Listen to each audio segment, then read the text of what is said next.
Dicolong apa nduk? Niki sing kemandul niki.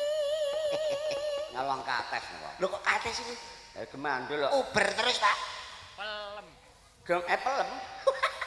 Gemandul ning endi, Dik? Niki sing tengro niki. Gemandul nang jero. Nang jero iku uber neh, Pak. Mbok nak dilas setrongke. Sampai kecekel pokoke ya. Gemandul ning endi, Dik? Niki lho sing teng jero dada.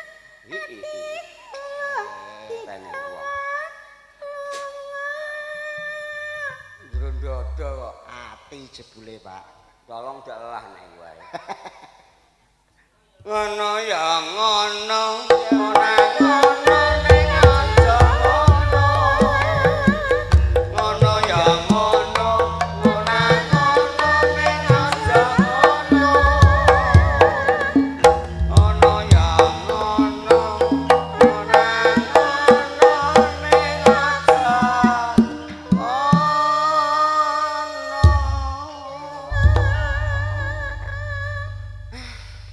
Piye iki ah? Lah nek piye ngresula ae iku lho. Ora ngresula aku. Lah dina. Pripun Bu pun ngantuk? Wong takok kok aneh-aneh. Nek ngantuk ora ngarah ning kene. Nek ngantuk ning ndi? Nek ngantuk ya nang omah turu ah. Nek rumah saya ditakoki pun ngantuk dereng ngapusi. Oh ya nek durung ngantuk aku kudu turu. Lah wong tangi turu sesore utuh kok kudu turu neh. Iso. Sesore utah piye? Alah bermagrib tet turu nganti jam 12:30. Lho anjen karipan pirang-pirang sasi ya. Iya ya, Pak. Alhamdulillah muji syukur dumateng Allah Subhanahu wa taala. Pak. Kalau dangan awan bengi ora ana alangan ro beda apa-apa. Alhamdulillah. Biasane main ning kono ndek ingi. Ndek ingi diguyur udan. Guyur udan. Wah, setengah siji udan. Kaya geger. Aku Geger. iso ngiyup. Ora iso ngiyup blas ya. Iki mang cara udan ora payah. Alah, ya ora payah, Pak. Ora payah piye lah manggon sing tok nggon dhisik ya nang jero omah. Lah aku nek plataran kaya meme gabah. Ya ora meme gabah wong ancen ke semende gabah rek. Lah iya kaya meme gabah no geger rasane ngetanget. Anget-anget mergo. Kantek ngene digelar apa ora anget-anget rasane? Lah iya. Iku mang jedore Gusti Allah wis dituthuk abane rek, Pak. Jedor apa? Jedor abane ora roh iki mang. Jedor apa omongan? Jedore Gusti Allah mang wis ditutuk. Gluduk iku omongan kok jedor iku. Gluduk. Iku lho gawane wedang kowe. Lho. Kok iso? Ning kene ya alhamdulillah ya apik senajana kajate wis 16 dina kepur ning nyatane piyai kene isih semanggem rumati ketoprak siswa budaya.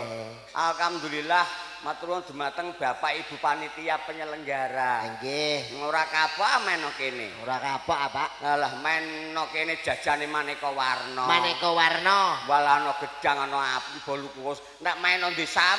Lah kena. Jajan krecek bloko. Lah wong ancen anane iku kok. Alah, dhewe le daerah Gunung Kal, daerah Pati yo. Lah nek dhewe iku jajane kaya apa ae roh ki, Mang. Lho kok ora roh piye? Sing tak pikir ora kok bolu, ora kok donat, Mang. Lah apa? Ana sing dibuntel kok tempe, Mang lho, Pak. Segitiga. Iku jenenge kaoci, bugis koci. Bugis koci. Kok iso mbok pikir lah apa? Lah kok tempe kok Ngomonganmu kok. Omongan kok sak penakmu dhewe. Kowe tak takoni roh piye? takok, Pak. Ngerti? Ngerti. Sebabe apa ning giling kerajaan iki ana ketoprak? Takok kok entenge ngono iku lho. Oh. Wong takok kok empreh genah ngono. Sebabe apa ning giling kok ana ketoprak? Ning giling kerajaan ana ketoprak. Sebabe giling kerajaan. Sedekah bumi. Ya ora ah. Lho nek ora iku sebabe meriahno desane. Ora iso. Sebabe wong giling kerajaan kene seneng ndelok ketoprak. Ya yen seneng anak ora bayar. Lah nek kowe apa? Kenapa wong kerajaan giling kerajaan kene kok nanggap ketoprak? Sebab wong giling kerajaan duwe dhuwit. Nah ora ndi dhuwit ora nanggap ketoprak. Oh nanggap ketoprak wong kok akeh. Wong akeh. Aja meneh kok tanggapane. Heeh. Rumate wae wis ngentekno dhuwit. Iya ya, Pak. Lho lagi sego 3 dunak ya pedhot. Pedhot lah. Sambel 2 ember ya entek. Iwake 3 ember lebar. Bar. Rokoke. Heeh. Dina sewengi loro-loro. Iya. Ora mbok pikir ngono iki. Ya tak pikir ah, Pak. Lah iya. Berarti sebabe apa wong giling kerajaan kene ana ketoprak? Sebabe wong kerajaan kene ndek dhuwit. Ndek dhuwit, ora ndek ora iso nanggap ketoprak. Dadi nek ora ndek dhuwit ora iso nanggap ketoprak. Ora iso. Alah kok ora ngandel blas aku. Ora ngandeli. Lah saiki aku tak takok. Presiden Republik Indonesia jenenge sapa? Prabowo. Alah. Wong presiden Indonesia kok Prabowo sapa? Prabowo. Prabowo. Prabowo Subianto. Iku dak presiden Indonesia? Iya. Duwe dhuwit apa ora? Duwe ah. Lah napa nek duwe dhuwit kok ora nanggap ketoprak? Iku ngurusi MBG. Kok MBG? Satuan Pemenuhan Bergizi Gratis itu kantore anyar. MBG? Makan bergizi gratis. Iya. Ya ora MBG tok ah. Lah apa? Iku koperasi merah putih barang. Lah iya kok roh kowe iki. Lah apa Pak Presiden kok nanggap ketoprak? Presiden no Jakarta ora ana ada ketoprak. Sing ana ada ketoprak no Jawa Tengah. Lho kan ya kesenian iso diundang rono Pak. Diundang ning Istana Kerajaan Republik Indonesia kono. Istana kerajaan apa? Lho istana rumah presiden iki jeneng istana. Ya nek ora nganggo kerajaan. Yo tak gawe dhewe ah. Kerajaan. Mau presiden kok kerajaan. Lah wong kena apa kok mergo ndek dhuwit ora ana ah. Ya nek kowe ngerti nak tak takoni sepisan nek. Takok ana. Wong urip sing digoleki apa? Wong urip sing digoleki apa? Angel. Wong urip sing digoleki sandang pangan. Terus Omah sing mewah. Mobil sing apik, bojo sing ayu. Kedawan. Berarti kedawan niku Kedawan. Alah. lho wong urip arek golekane ya ngono kuwi ya, Pak. Alah nek aku ya ora. Lah nek kowe wong urip apa sing digoleki? Sing digoleki bolongan. Aja ngono ya. Oh isin-isine toprak iku lho kuwi. Isi toprak piye? Lho wong tuwa nek omongan dagelan omongan saru ngono kuwi ana tidak boleh ngono kuwi melanggar HAM. Roh ora kowe? Gak. Wong kok iso omongan anggur-angguran wong urip kok sing digoleki bolongan. Ora ono ngono kuwi saru. Lho iso saru piye? Lha bolongan lho, Pak. Kowe iku tanggo patokan, tanggo tua-tuane ketoprak. Malah omongan arek sing wong urip digoleki bolongan. Lah golek ya apa? Ya iku manga, Pak, sandang pangan. Sandang pangan, sandang rupa apa? Ya perlone sandang kok pakaian. Lah iya pakaian rupa apa? Rupa kain ah. Rupa klambi. Lah iya klambi. Heeh. Lah iya nara bolongane iso nggo kowe. Iya ya. Ngene iki ra bolong. Ya bolong apa? Lah iya. Ora bolong ya rasa dileboni ya. Lah iya. Ya ora sandang pangan tok ah. Lah apa? Omah sing mewah. Lho, omah sing mewah iku omah. Ngono iku narana bolongane lawang kabeh omah mentundi. Alah. Iya ya, Ape gawe kotak boto bloko ora ana kusen-kusene ngono. Omah apik nek ora ana lawange ora iso mlebu. Ah iya. Ya ora omah mewah tok ah. Lah apa? Mobil ki mang. Mobil sing apik. Mobil sing apik lah iku nek ora ana bolongane lawang ape numpak mentundi. Lho iya ya, Pak. Alah. Masa ape tak surung ya? Iku mobil mewah omah sing apik. Lah bojo ayu lah iku. Lho bojo ayu. Nek ora ana bubul.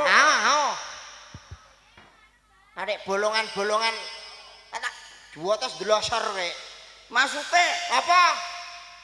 Pak iku wedi aku. Arek malah ape bahas wong wedok di Maksude bojo ayu nek ora ndek bolongan irung lah ambekan mentundi. Bolongan niro. Alah. Mas aku kok Kowe bolongan. roh apa bolongane manusa? Lho. Roh. Bolongane manusa ana pira? Bolongan menungso ana. Ora roh nek kowe. Lah nek kowe roh? Lho. Bolongane menungso ana pira? Songo, Dik.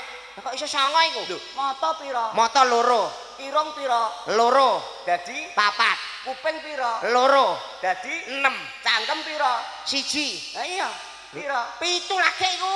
Ya iya. Lho kok lah iya iku? Bolongane wong urip jare ana wong songo. Bolongane menungso ana wong songo. Songo. Lah iki sebut jebutno. Mata, Mata loro. irung, Loro. kuping. Kuping loro. Pira wis? Wis. Wis pira? Wis lagi 6 ya. Terus cangkem pira? Cangkem siji. Dadi 7. lah iya. Lho, Gak wis ah. arek dak wis iku. Lah sing loro ndi sing loro? Kurang pira? Loro, Pak. Kurang loro. Bisa. Aku ronggone ning lali jengene. Kok ronggone lali jenenge iku. Mbok ya dijelasno sing jelas. Jengene rejep karo ruah.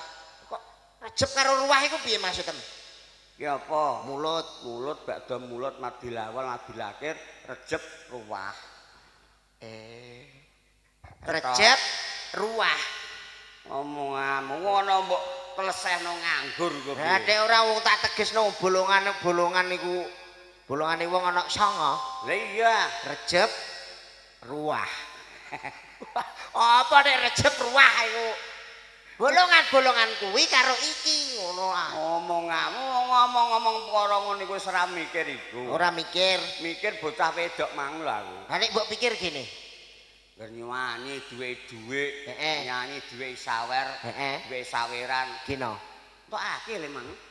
Perah ki, Pak. Lho, entuk 4 juta. Lho. Iki mang wedok-wedok untuk 4 juta. 4 juta diitung. Iku mang dhuwit tok, Pak. Ya karo adol kirik 6. Iku yo kirik tok. Adol kirik tok iku. Kok iso Ngomong alhamdulillah kaya bocah wedok ngono ku mang. Heeh, Pak. Dhisik dagelan ora ngono kok le. Ora ngono ya, Pak. Dhisik jaman tahun 2005 medun, Heeh. iku dagelan sik lagi taman. Ndek ben. Saking kemajuane jaman, Heeh. taman dhisik lagi dagelan sebabe apa? Sebabe apa, Pak? Sebabe saiki iku Heeh. lagune sansaya akeh. Saya maju. Rock, lagu dangdut, lagu campur sari, Heeh. dijenan. Alah iya ya. Nah, zaman biyen taman ora lagune meng paling goyang Semarang. Goyang Semarang. Klingklong numpakan dong ngebel kingklong. Heeh. Aja dipleroki. Aja dipleroki. Paling ya bojo loro. Mok sithik ya Pak lagune ya. Sithik lah saiki ku lagu pirang-pirang nek bae. Lagu dangdut dituruti. Heeh. Barangnya dituruti. Kabeh campur Terus sari. akhirnya kalah karo lagu dagelan mentune keri. Metune keri. Lah, dagelan mentune keri ora entuk saweran blas. Ora entuk ya, Pak ya. Lah jaman dhisik dagelan ku sawerane akeh le. Ana iya saweran Dik Ben, Pak. Ning ora duwe. Lho, nek ora dhuwit sawerane saweran apa, Pak? Sabun, Sabun. rinso, Heeh. terus rokok. Rokok wae. Wah, angger bar dagel ning aku rokokku ya 3 pelat, 4 pelat ngono. Heeh, lah omah piye? Nomah terus aku nggih toko. Ya mergo entuk saweran kuwi. Iya lho saweran rokok. Kena nggo samben ya, Pak ya. Zaman saiki kemajuane wis modern angel ya, Pak ya. Angel lah meneh kok mentu taman karo dagelan. Heeh. Wong jagongan biyen karo saiki beda kok. Jagongan biyen karo saiki, Lah nang jagongan biyen wong papat ramene ra pakat. wong papat wis rame. Wis do buron te bikik nang warung ngono. Heeh. Lah saiki ora. Lah nek zaman saiki, Pak. Lah meneh kok wong papat. Heeh. Wong 8 do meneng-menengan kok. Lah kok iso meneng-menengan niku? Lho do nyekli HP dhewe-dhewe. Ana sing ngeslot, Heeh. ana sing main game, Heeh. ana sing WA-WA-anan. Ana sing tombok togel. Tak gecek engko malah. Lah nek ora iku ana buktine lho, Pak. Napa? Wong HP dienggo mamang, dienggo ngeslot. Ana sing dienggo WA-WA-anan, ana sing VC-nan, ana sing nge-game, ana sing tombok togel. Ana ngono kuwi. Ana. Ya ana wonge. Ana. Sapa? Samangkuk kowe. Lah wong arek ora mawas blok ngundikne dhewe tombok togel. Lah malah irit hiburan kok. Hiburane meleset terus saya. Mulai tak plesetno to. Dadi jaman demben karo saiki beda ya, Pak ya. Beda. Lah meneh kok iku mau jagongan. Jagongan. Ndeleh sepeda motor iki lho. Dene sepeda motor iki ya beda. Saiki karo mbiyen beda. Lah kok iso beda, Pak piye? Nek mbiyen ra sepeda motor mendina pakai perapatan, Pak. Heeh. Mbok kunci ora? Gak aman ana wong. Heeh. Ketoke merasa aman nek ana wong. Nek ana wong wis Lah merasa saiki aman. ora. Lah nek saiki? Sepeda motor mendina. Lho. Heeh. Nek perapatan, Pak. Mbok kunci ora? Hati-hati ana wong. Hati-hati ana wong. Hati-hati ana wong. Heeh. Heeh. Mergone wong iku diarani ora nganu iblis ya, Pak ya. Wedi wong wedi karo wong. Heeh. Wah, ngono. Upama kowe gonceng sepeda motor. Gonceng sepeda motor Nak zaman dhisik, zaman dhisik. grenengan yang pelaku ning dalan ngono. Heeh. Ana wong. Ana wong. Niku mesti adem ayem, Ayem. aman ana wong. Heeh. Nek saiki, Lah nek saiki, Pak, numpak motor gocekan ana wong tengah dalan. Innalillahi wa inna ilaihi raji'un. malah kaget ya. Ana wong, hati-hati ana wong. Heeh. Apa-apa waca kono Garuda Pancasila cek apa. Garuda Pancasila gambar. Wong sak isa-isane. Ada Garuda Pancasila. Wong saiki wedi wong kowe ora ana berita piye? Berita apa, Pak? Tahun 2020 wingi nane nang gone Ambon. Berita ning Ambon 2020. Ora krungu kowe? Enggak. Wah, wong lanang karo wong wedok do turu. Sing lanang bengi-bengi berok-berok, bengok-bengok. Brok-brok iku. Wah, perkara manuke diketok sing wedok.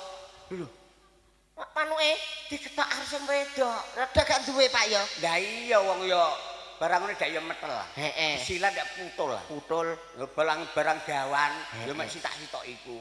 Mulane wong ku nek wong lanang karo wong wedok wedi anu wani karo wong lanang. Akhire wong lanang ora wani karo wong wedok. Turu karo wong wedok ora wani ora katokan wesi. Ora katan wesi.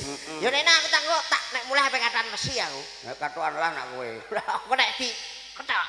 Ngomongamu kowe ora padha ngono iku. Ora oleh. Zaman tahun 2020 Ambon. Heeh. Ya alhamdulillah kepanggih karo piyai kene le Giling Krajan. Giling Krajan Didongakno, Pak ya. dongakno. Mugi-mugi warga Giling Krajan mriki diparingi sehat wal afiat. Amin. Kathah rejekine kaya miline banyu. Amin. Tandurane ijo royo-royo lumintu. Hamane ora ana ilang muspro. Wah, jarene Pak emang kok tikus-tikus enten Bu nggih. Walah tikus iki kok manuk emprit digusaki lho jare Pak. Roh kowe. Manuk emprit nek kadung kumpul digusak. Wer. Tikus iku. Tikus Nggih iku, Pak. iki enten tikus Bu. Nggih, Bu. Ora ana. Ada ra ono iku wong mang bae omong dhewe. Menak kok tikuse dhewe nak lah. Tikus tikus ora tikus iku. Lah apa? Curut. Tikus gudi iku. Ana berarti. Ana hama, Pak. Kabeh ning desa iki ana hamane. Ya muga-muga hama tikus Heeh. penyakit iso sumingkir. Amin. Ndadekke para tani sukses. Amin. Nek sukses imbase awak dhewe. Imbase awak Nek dhewe. sukses imbase awak dhewe awujud nanggap ketoprak siswa budaya. Seneng ditanggap kuwi. Seneng ah, Pak. Ora seneng iku piye? Ah iya, setahun ngarep bare nedung 1000 kabare. Dung 1000 ndi, Pak? Iki rono iki lho, ora tau. Sing menggok mang rono iku.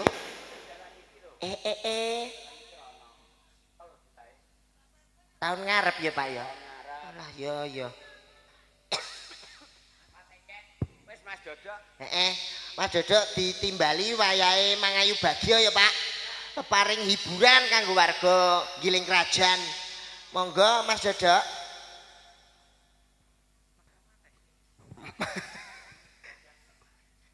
Alhamdulillah. Isih kathah ya Mas ya. Tasik to Mas. Sing mirsani mak-make niki. Makde. Ora ngono kok akeh sing wedok lho karo sing lanang lho sing nonton. Pancen yo ngono kuwi ya Mas. Sing lanang iku wis kesel mangibing. Kok iso akeh sing wedok, Pak? Piye? Ya yen iya. Kok iso Ning alam donya iku digarisno akeh wong wedok. Kok iso? Ya iso sebabe cacahe karo rondo karo dudo akeh cacahe rondo. Rondo karo duduk akeh Rondo. Ngono. Apa sebab kok akeh rondo? Sebabe wong lanang-lanang iki gampang mati. Wong lanang gampang mati. Kok iso gampang mati wong lanang? Lho, kakean pikiran are. Pikirane Lho. Wong lanang-lanang iku kakean pikiran. Ngono. Penyakit.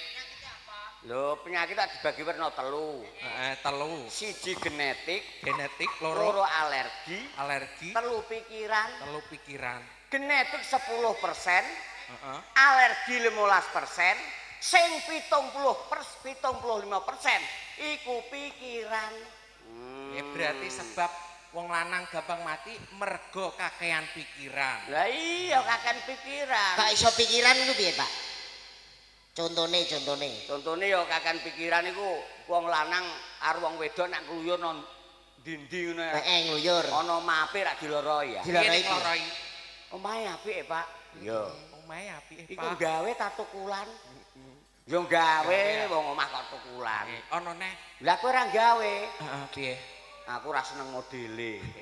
Ngono iku wong lanang mikir, ning ngempet akhire ususe kaku. Ususe kaku. Ususe kaku terus mati. Mate. Mulane nuwun sewu para ibu-ibu, Nggih. nek milik bojone sampean awet, aja gampang dikakokno ususe. Kudune, Pak. Ya entuk mbok kakokno ning liyane usus. Apa, Pak? Ya pikir dhewe mbok takokno apa iki. Lah nek mbok kon mikir bolongan rejep ambek ruah iku. Lah ngono iso mikir dhewe.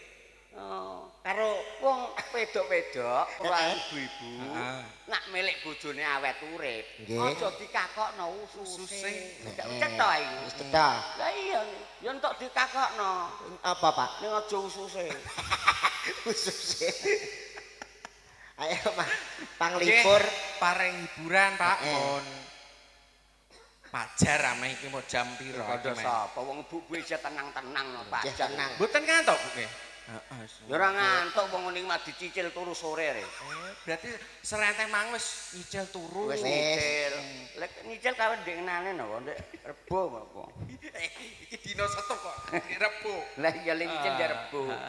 Nggih, pokoke matur suwun sanget kagem masyarakat Krajan Giling nggih Pak nggih. Ning kerajaan. Nggih, mugi-mugi masyarakat gemah ripah lo jinawi. Amin. Tansah cumedak lan cumaket marang wahyu cempakaning Gusti. Amin. Ah, pokoke kata rezeki masyarakat Krajan mriki.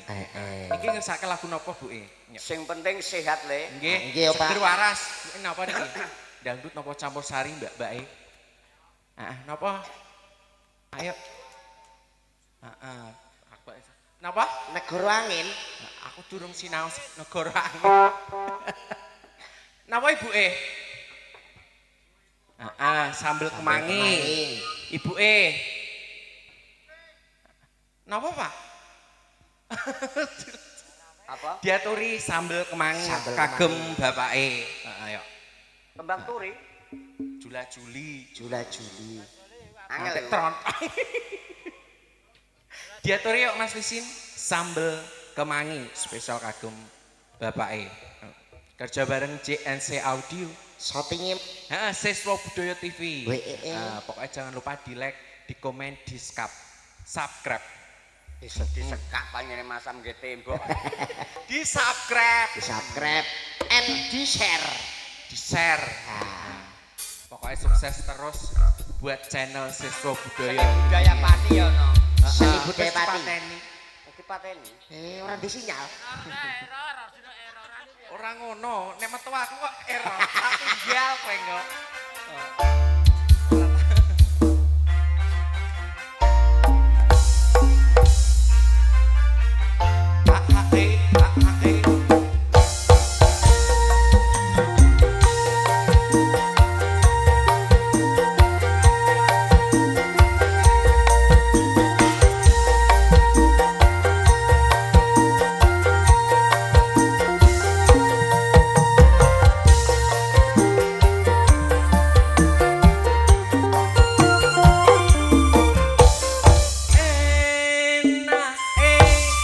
Jangan asam kecut sambele kemangi mangane bubar nyambut gawe senajan lawon tempe nak rasane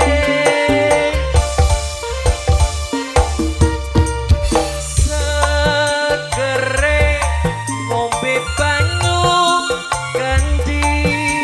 rokok nglinteng dhewe najanmu manggon ana desa nyatane ayo tetrem kumpul sakluwarga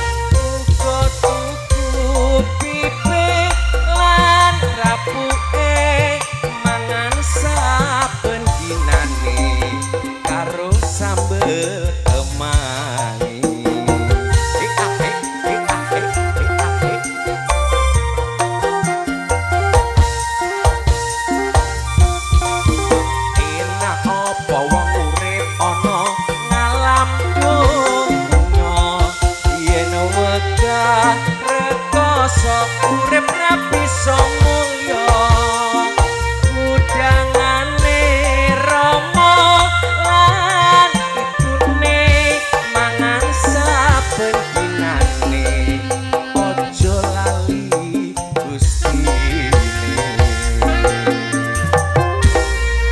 sambel kemangi sambel diaturi spesial kagem bapake muga-muga rena ing penggalihe nggih. Lanjut. Lanjut sing nom apa iki Mas? Sing nom lho sing nom. Heeh, sing nom. Wong angin lho lagune kok. Are angin man. Liyane Mbak. Liyane. Sing terbaru. Napa? Napa? Lungiting asmara, Mbah. Nggih. Diaturi Lungiting asmara lisin. Kok sarep Sapa? meneh. Lis. Kok iso lis iku lho. Lisin yo sin ngono. Heeh. Kayak klenteng mosok kle ngono. celuk bae iku. Bahtera Cinta. Duet karo kowe ya. Ya. Lungiting asmara spesial kagem bae Mbah Kong. Siswa Budaya TV, JNC Audio.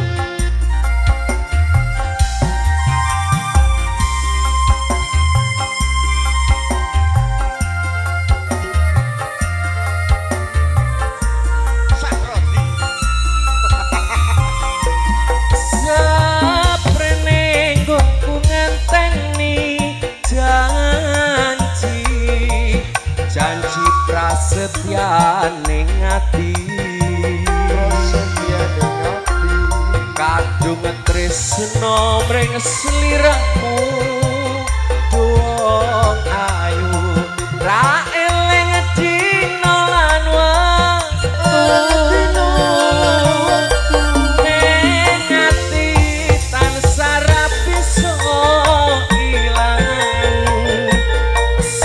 suwe saya ora karuan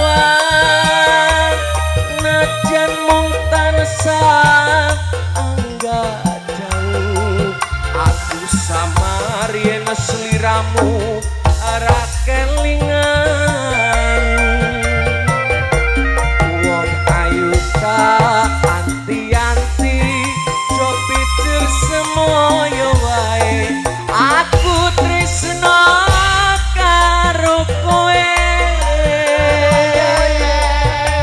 ekane atimu iso gawe ngono iku ra prayoga aku ora bakal mundur aku ora bakal mlayu yen durung nyaning sliramu ukurane tresno dudu bondo nanging lungite asmara urane tresno kudu bondo nanging lungite asmara sampun diaturi nggih Mbah lungite asmara lho heeh niku ajeng ceblok kula tampani melih halah iya nene kok digembrudul temaku lah apa ajeng anu kowe aja padha lunga aku tak sethithik crita karo putraku Adnibaya lan Senjang Langit ngoten kula anu melu dungono melu kowe Nuwun sewu Kanjeng Rama. iya Astunipun ingkang panjenengan penggalih menika menapa? Saben dinten tansah ngalamun. Adnibaya Sabda katimbalan kula Kanjeng Rama. lakon iki nak tak nalar iki Rama Sarwadina awit to iki kabeh dulur lho yen akuan Prabu Anusapati kuwi tembung disane krodane dulur asu tunggal ibu ning siji bapak neng nah aku karo Tajaya kuwi krodane dulur pancer mergo tunggal bapak siji ibu neng sing tak gagas Tajaya nggon mikir ora dawa mergo apa yen ditimbang ing antarane Ken Narok ya lan Anusapati iki kurup padha ujare ngakandha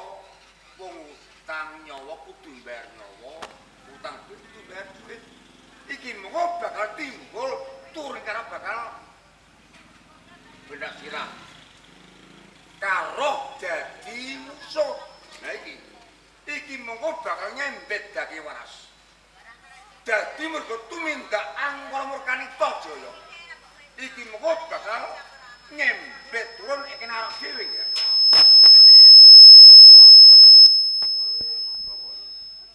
ngaler ya yen kowe kepengin nengerke praja ing Singosari aja ngene padha tulan-tulan kowe bisa nglonggo gedhe Tajaya kowe kudu kedudukan sifat kalih jenenge Kiai Gandring Kyai Gandring.